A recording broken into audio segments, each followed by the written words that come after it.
Since tomorrow is the anniversary of the 9/11 attacks on American soil, I wanted to put up a few videos over the next day or two to just to remember, ever vigilant, folks. We are not impenetrable, and these things do happen. And I had just put up the Weather Wars live stream yesterday talking about all of this directed energy weapons. And I had touched a little bit on 9/11, but I had left out the Hutchison effect. I did touch on Tesla, and John Hutchison basically duplicated Tesla's work. So here it's just frequencies that he uses, and look what these waves do to solid iron.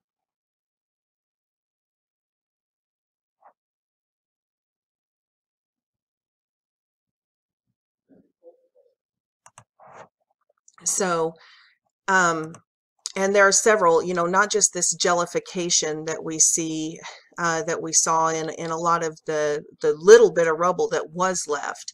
But there's a whole list of weird things, and really the only theory that really explains all of these anomalies is this directed energy, this Tesla technology, this Hutchison effect.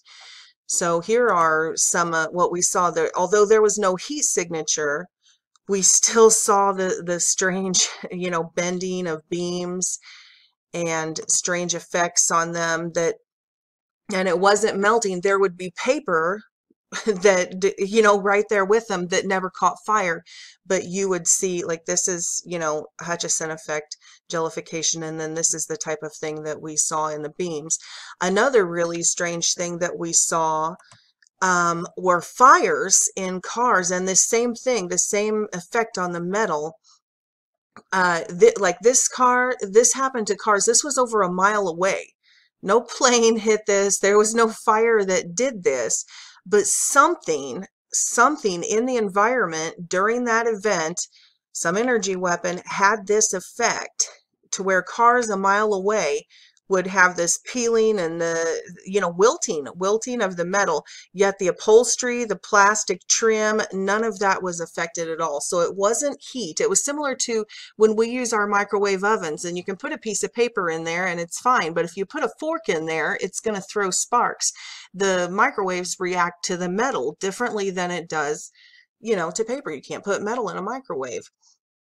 And here is this is also a John Hutchison experiment. This is a ship, it's a model, but it's metal. And the point being, there's paper and all of this that is not affected. This is what the experiment is showing. Now, this is interesting because this happens when his machine was turned off. Every time it was turned off, there was some sort of dispersion of energy around that causes exactly what we saw throughout New York, with cars completely untouched by, the dust cloud or anything, sparking and doing what I just showed you here, this type of thing over on the FDR bridge. So what did I do with that? So this is what happened when his machine would be turned off. Well, what it shows is when he turns off his gizmo, see the fires? The lights up with weird fires. And the cars lit up right after the tower's demise, not during, right after, as though it was right after something got turned off. This is another interesting. So, that's what I'm saying, is the only theory that really fits the evidence.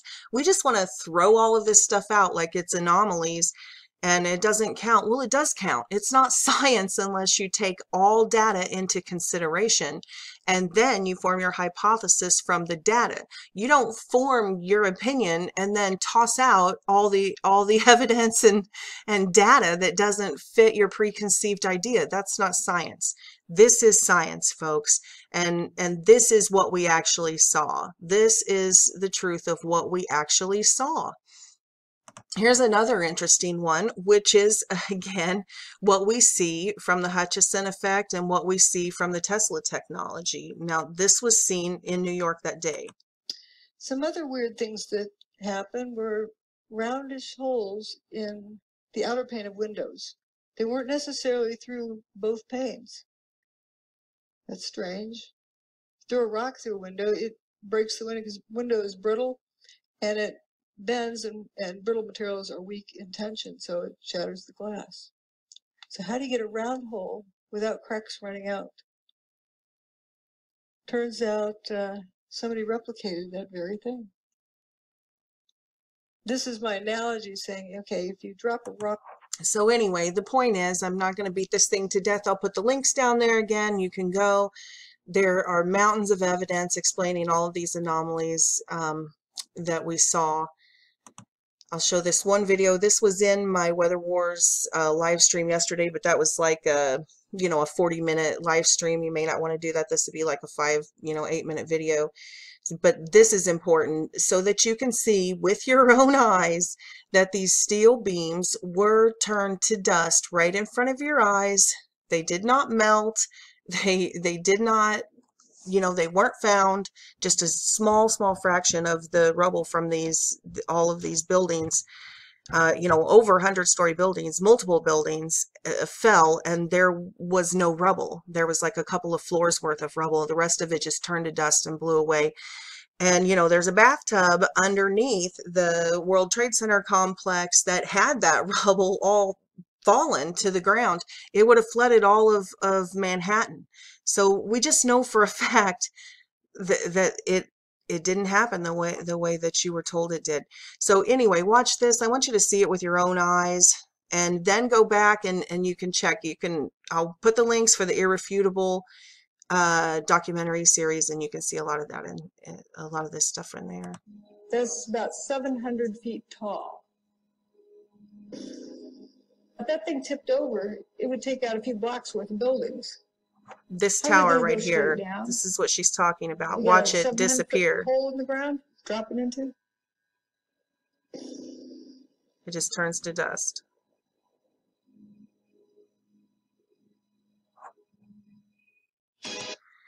So, she was saying that building in front of it is 650 feet tall. So we know that was over, well over 700 foot of structure. And no, obviously it didn't fall into a 700-foot hole in the ground, and it didn't fall over. It disintegrated right in front of your eyes. So anyway, I'm going to leave it at that. I'm going to put up some more 9/11 stuff. Like I said, I'm not even denying the plane thing. I'm going to put up some video of the planes here in a little bit. This all happened 5 hours or so after the planes hit the building, and that's when I'm talking about this energy technology being employed. Please go back and watch the Weather Wars video that I put up yesterday if you're interested in any of this kind of stuff, because I talk a lot about these technologies in relation to lots of other things.